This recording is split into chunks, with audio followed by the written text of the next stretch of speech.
அந்த நகரத்தின் ஓரத்தில் ஒரு சிறிய வீட்டில் ஒரு மனிதன் படுக்கையில் கிடந்தான்.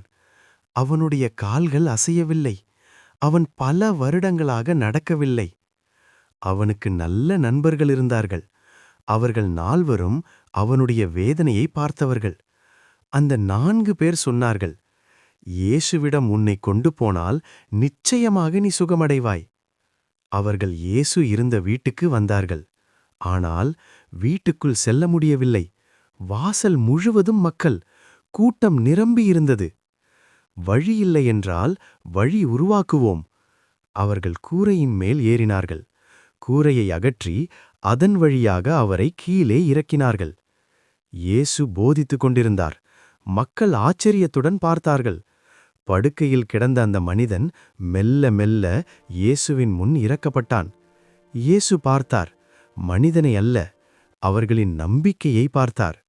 இயேசு சொன்னார், மகனே, உன் பாவங்கள் மன்னிக்கப்பட்டன. பிறகு இயேசு அந்த மனிதனை நோக்கி மிகுந்த அதிகாரத்துடன் சொன்னார், எழுந்து உன் படுக்கையை எடுத்துக்கொண்டு வீட்டுக்குப் போ. அந்த நிமிடம் அவனுடைய கால்கள் வலிமை பெற்றது.